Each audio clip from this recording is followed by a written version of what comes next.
काली नजर। माँ, माँ। अरे क्या माँ माँ कर रहा है? बकरी का बच्चा है क्या? अरे माँ, मजाक छोड़ो। मुझे फाइनली वो मेन चौराहे वाली दुकान मिल गई है। अब देखना, आपका बेटा दुगनी स्पीड से पैसा कमाएगा। उफ, वो ये क्या? मेरी ऑनलाइन मेकअप क्लास चल रही है। इतनी जोर से क्यों बोल रहे हो आप दोनों? अरे मेरी धर्म पत्नी जी, मेकअप क्लास बाद में करना। वो चौराहे वाली दुकान मिल गई है हमको। अरे वाह! रुको, मैं अपनी माँ को फोन लगाकर बता देती हूँ। अरे मैं भी अपने रिश्तेदारों को बता देती हूँ। कितनी खुशी की बात है। हाँ हाँ, मैं भी अपने दोस्तों को बता देता हूँ। 1 हफ्ते बाद रजिस्ट्री है। बस, घर में खुशी का मौका था। उन तीनों ने अपने अपने फोन उठाए और लोगों में बात फैलाना शुरू कर दिया। और रही सही कसर, श्वेता बहू ने अपने पड़ोस में सबको बताकर कर दी।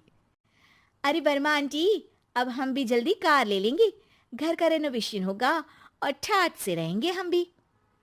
अरे, ऐसा क्या हुआ? लॉटरी बाटरी लग गई है क्या? अरे, इस बार चौराहे वाली मॉल में हमको भी दुकान मिल गई है। दुकान नंबर 21, जो एकदम चौराहे पर है। अब ग्राहक बढ़ेंगे तो आमदनी भी बढ़ेगी ही ना। अरे वाह, कितनी खुशी की बात है। मैं बहुत खुश हूँ तुम्हें इतना खुश देख के। बाकी एक बात कहूँ, सबको मत बताते फिरना। किसी की नजर लग जाएगी तो खुशी की खबर वापस लौट जाएगी। हैं? ऐसे थोड़ी ना होता है। अब डरा रही हो। अरे सही कह रही हूँ। काली नजर कहते हैं इस चीज को, जब आप किसी को कुछ बताओ और वो काम बिगड़ जाए। अरे लेकिन मैं तो। तुमने सबको बता दिया ना? हाँ, फोन लगा लगा के। अब बच के रहना। काली नजर बड़ी खतरनाक होती है। श्वेता इतनी खुश रहती है कि वो वर्मा आंटी की बात पर ध्यान ही नहीं देती, जबकि पड़ोस में और भी लोगों से खुशी की खबर शेयर करती रहती है। अगले दिन राजेश बहुत दुखी होकर घर आता है। अरे बेटा, क्या हुआ? मुंह क्यों सूजा हुआ है? मधुमक्खी ने काट लिया क्या? माँ, वो दुकान किसी और के पास चली गई। किसी ने ज्यादा भाव लगा दिया। अरे पर बात तो आपसे हुई थी ना उस दुकान वाले की। हाँ, आज मैं टोकन अमाउंट देने गया था, तब मुझे पता चला। कोई आकर सुबह मुझसे पहले ही ज्यादा अमाउंट दे गया। हम्म, काली नजर। क्या? क्या कहा? वर्मा आंटी ने समझाया था कि किसी को बताना मत, वरना काली नजर लग जाएगी। अच्छा, तुम्हें उनकी बात मान लेनी चाहिए थी। उनकी बात मान लेती, लेकिन उसके पहले ही सबको बता चुके थे ना हम तीनों। अरे अगली बार से ध्यान रखेंगे। कोई भी नई चीज होगी तो किसी को नहीं बताएंगे। तीनों कुछ दिन ऐसे ही रहते हैं, पर एक दिन श्वेता को एक मेल आता है। राजेश, मेरा ऑनलाइन मेकअप कोर्स कंप्लीट हो गया।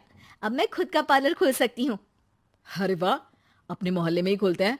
ये जो घर के सामने दुकान है ना, वहीं। हाँ, यहाँ सस्ती भी मिल जाएगी। अगले दिन श्वेता वर्मा आंटी के पास जाती है, मिठाई का डब्बा लेकर। अरे आओ आओ, कैसे आना हुआ? जोर से नहीं बोलूंगी। वो सामने वाली दुकान है ना, वहां मैं अपनी पार्लर की दुकान खोलने वाली हूँ। उसकी मिठाई है। अरे वाह, बहुत बधाई हो तुमको। हाँ, मैं कमाने लगूंगी तो राजेश पर पूरे घर का बोझ नहीं रहेगा ना आंटी जी। ये तो है। पर ये बता कि तूने ये बात किसी और को तो नहीं बताई ना? अरे नहीं नहीं, पिछली बार गलती कर दी थी। काली नजर लगी किसी की और राजेश के हाथ से वो दुकान चली गई थी। सबको मत बताना। चलो मैं चलती हूँ, कल दुकान की बात करने भी तो जाना है। अगले दिन श्वेता दुकान के लिए मालिक से बात करने जाती है। अरे लेकिन दुकान तो हम कल रात को ही किसी को दे चुके हैं। कल ही? हाँ, कल ही। 2 दिन बाद कोई यहाँ पार्लर भी खोल लेगा। अब कहीं और दुकान देख लीजिए। अरे पर हमको भी तो पार्लर ही खोलना था। हाँ भाई, ये एक ही दुकान है। आधी आधी तो नहीं दे सकता ना मैं। राजेश और श्वेता घर पर हताश होकर आ जाते हैं। इस बार तो किसी को बताया भी नहीं था।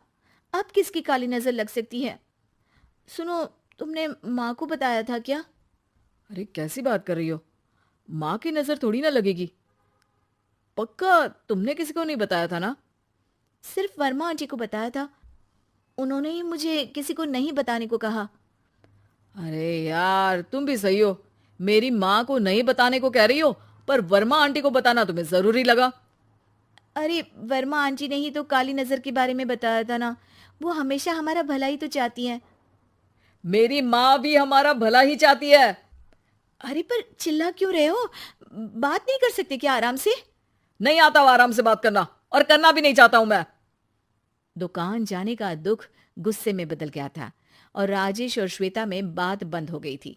2 दिन बाद मोहल्ले में पार्लर का इनॉग्रेशन हुआ, जिसमें मोहल्ले के सभी लोगों को बुलाया गया, पर श्वेता, राजेश और माँ नहीं जाते। माँ, अंदर आ जाओ। क्या देख रही हो? अरे नया पार्लर देख रही हूं अपने आंगन से। देखो, माँ को दूसरे का सुख देखने में कितना मजा आ रहा है। मेरा दुख नहीं दिख रहा इन्हें। यह मेरा पार्लर भी तो हो सकता था। अरे चुप रहो यार, हर बात में लड़ाई क्यों ढूंढ रही हो? राजेश और श्वेता फिर बहस करने लगते थे। तभी माँ ने दोनों को बाहर बुलाया।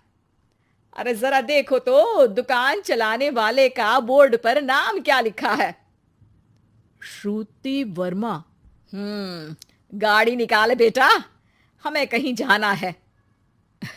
काली नजर का इलाज कराने? राजेश अपनी बाइक निकालता है। तीनों ट्रिपलिंग कर रहे हैं। माँ राजेश को उस मॉल वाली दुकान पर लेकर जाती है जहां राजेश अपनी दुकान खोलने वाला था। यही दुकान लेना चाहता था ना तू? हाँ, पर इनको भी दुखी करने लेकर आई हो क्या यहाँ पर दुकान दिखाकर? वहां काफी नहीं था? अरे श्वेता, थोड़ा सब्र रख, अभी पता चलेगा कि हम यहाँ क्यों आए हैं। बता, इस दुकान चलाने वाले का नाम क्या है? अनुपम वर्मा। कुछ समझ में आया?